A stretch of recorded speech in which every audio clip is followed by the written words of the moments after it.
لیکن کھانے کے بعد اب وہ نوجوان سوچنے لگتا ہے کہ جس سیب کو میں نے کھایا ہے اس سیب کا میں مالک نہیں ہوں، بلکہ سیب کا مالک وہ ہے اتنی محنت و مشقت کرنے کے بعد اس درخت کو بڑا کیا ہے، اس کی نلائی کی ہے، اس میں پانی ڈالا ہے، اس کو جوتا ہے، محنت و مشقت کرنے کے بعد درخت کو پیڑ کو بڑا کیا ہے، اس کے بعد اس میں سیب آیا ہے۔ اللہ اکبر، سوچنے لگتا ہے اس کا مالک تو وہ ہے کہ جس نے اتنی محنت و مشقت کی ہے۔ اب بارگاہ خدا میں رونا شروع کر دیتا ہے کہ اے میرے رب، میں نے ایک خطا کر دی ہے، اے رب تو غفار ہے، اے میرے مالک و مولا تو رحمان و رحیم ہے، اے پروردگار میری غلطی کو معاف کر دے، میری خطا کو معاف کر دے۔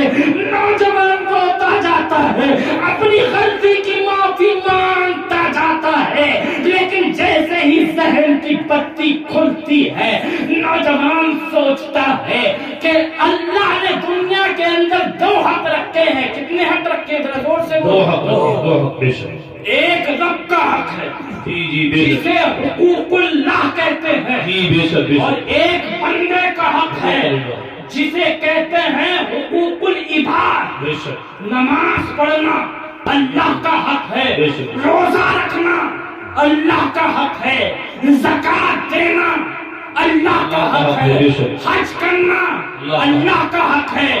اگر کوئی چھوڑ دے اور اس کی مہربانی ہو جائے تو معاف ہو سکتا ہے، لیکن ایک حقوق العباد ہوتا ہے۔ کیا ہوتا ہے؟ حقوق العباد۔ ایک مثال سے سمجھو، اگر کسی نے کسی کے 1000 روپے چوری کر لیے اور چور صبح کو ارادہ کرے کہ اے مالک و مولا، میں نے 1000 روپے کی چوری کی ہے، آج کے بعد میں چوری نہیں کروں گا، اے میرے رب میری خطا کو معاف کر دے، اے میرے رب میری غلطی کو معاف کر دے، میرے گناہ کو معاف کر دے، آج کے بعد میں کبھی چوری نہیں کروں گا، تو شریعت کہتی ہے کہ ایک دن کیا بلکہ پوری سال، اور پوری سال کیا پوری زندگی اگر وہ گناہ کی معافی مانگتا رہے اللہ معاف نہیں کرے گا۔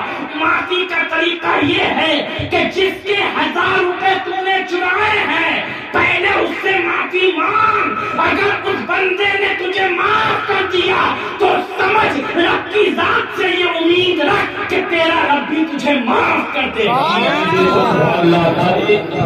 نعرے رسالت، مسلک اعلیٰ حضرت، مسلک اعلیٰ حضرت فیضان حضور شاہ جی میاں، فیضان حضور اچھے میاں حضرت علامہ سبحان میاں صاحب قبلہ، نعرے تکبیر، نعرے رسالت، بہت خوب ماشاءاللہ، سبحان اللہ۔ افسوس ہو جو تقریر نہیں سن پائے، اس لیے انشاءاللہ تقریر ایسی کر کے جاؤں گا، انشاءاللہ کل تک نہیں بلکہ برسوں تک انشاءاللہ آپ یاد رکھیں گے۔ تو اللہ مچل کے بولیں سبحان اللہ، سبحان اللہ۔ تو اس بندے نے سوچا، اس انسان نے سوچا کہ جو سیب کھایا ہے وہ اللہ کا حق نہیں بلکہ بندے کا حق ہے، حقوق العباد ہے۔ اللہ اکبر، اس باغ کی طرف چلتا ہے، باغ کی طرف چلنے کے بعد اللہ کیا دیکھتا ہے کہ ایک دریا جس کنارے کنارے وہ چل رہا تھا، دیکھتا ہے کہ ایک درخت ہے، ایک پیڑ ہے، اس پیڑ کے اندر اللہ اکبر شاخیں ہیں، ٹہنیاں ہیں، اس ایک شاخ کے اندر 4-5 سیب لگے ہیں اور وہ شاخ وہ ٹہنی دریا کی طرف جھکی ہوئی ہے۔ نوجوان سمجھ جاتا ہے کہ جس سیب کو میں نے کھایا ہے وہ سیب کوئی اور نہیں بلکہ اس باغ کا ہے۔ اندر جاتا ہے، اللہ اکبر آواز دیتا ہے کہ اس باغ کا مالک کون ہے۔ ایک بزرگ اٹھتے ہیں، اٹھنے کے بعد کہتے اے نوجوان، دن کے اجالے کے اندر میرے باغ کے اندر کوئی نہیں آتا ہے، اس طریقے سے میں رکھوالی باغبانی کرتا ہوں، تو رات کے اندھیرے میں کیا کر رہا ہے؟ وہ نوجوان پورا قصہ بتاتا ہے کہ میں نے تمہارے پاک کا ایک سیب کھا لیا ہے، اس کی غلطی کے لیے میں یہاں حاضر ہوا ہوں۔ وہ بزرگ مسکراتے ہیں اور مسکرا کر کے کہتے ہیں اب تو کیا چاہتا ہے؟ کہتے ہیں کہ میں چاہتا ہوں کہ میری غلطی کو معاف کر دو، میری خطا کو معاف کر دو۔ وہ بزرگ مسکراتے ہیں، کہتے ہیں وہ سیب ایسا ویسا سیب نہیں تھا بلکہ بڑا قیمتی سیب تھا۔ تیری غلطی ایسے معاف نہیں ہو جائے گی، تیری خطا ایسے معاف نہیں ہو جائے گی، بلکہ میری کچھ شرطیں ہیں، ان شرطوں کو اگر تو مانتا ہے تو سمجھ تیری غلطی معاف ہو جائے گی، اور اگر ان شرطوں کو نہیں مانتا ہے تو تیری غلطی معاف نہیں ہوگی۔ اللہ اکبر۔ وہ نوجوان کہتا ہے آپ کی شرط کیا ہے؟ کہا میں نے اتنی محنت سے باغبانی کر کر کے سیبوں کو، اللہ اکبر، اس کے بعد اس درخت پر سیب آئے تھے، اب تو میرے باغ کی باغبانی 12 سال تک کر۔ نوجوان تیار ہو جاتا ہے۔ مختصر یہ ہے کہ اللہ اکبر 12 سال کے بعد وہ نوجوان پوچھتا ہے کیا میری اس غلطی کی معافی ہو گئی کہ جو میں نے ایک سیب کھایا تھا، 12 سال تک آپ کے باغ کی خدمت کر دی، کیا میری وہ غلطی معاف ہو گئی؟ وہ بزرگ مسکراتے کہتے بیٹا ابھی غلطی معاف نہیں ہوئی ہے۔ نوجوان کو غصہ اور جلال تو ضرور آتا ہے، لیکن کہتا ہے کہ آگے بولیے غلطی کیسے معاف ہوگی؟ کہا بیٹا ایک شرط ہے، اگر اس شرط کو تو مان لیتا ہے تو تیری غلطی معاف ہو جائے گی۔ کہا کیا آپ کی شرط ہے؟ کہا شرط یہ ہے کہ میری ایک بیٹی ہے۔ کون ہے ذرا زور سے بولیے؟ میری ایک بیٹی ہے، اس بیٹی سے نوجوان اگر تو نکاح کر لے تو سمجھ میں تیری غلطی کو معاف کر دوں گا۔ نوجوان اللہ اکبر نہ سوچتا ہے نہ سمجھتا ہے، فوراً ہی ہاں بولتا ہے۔ اللہ اکبر۔ وہ بزرگ کہتے ہیں ٹھہر، میری بیٹی کی خوبیاں تو سن لے، میری بیٹی کی ذرا تعریف تو سن لے۔ وہ اللہ اکبر نوجوان کہتا ہے سنائیے کیا تعریف ہے آپ کے بیٹی کی، کیا خوبیاں ہیں آپ کی بیٹی کی؟ تو کہا سنو کہ میری بیٹی جو ہے وہ آنکھوں سے اندھی ہے، کانوں سے بہری ہے، اور پیروں سے اپاہج ہے، ہاتھوں سے لنجی ہے، منہ سے گونگی ہے۔ اللہ اکبر۔ نوجوان سنتا ہے، ایک جھٹکا لگتا ہے، ایک دھکا تو ضرور لگتا ہے، لیکن اس کے بعد بھی تیار ہو جاتا ہے۔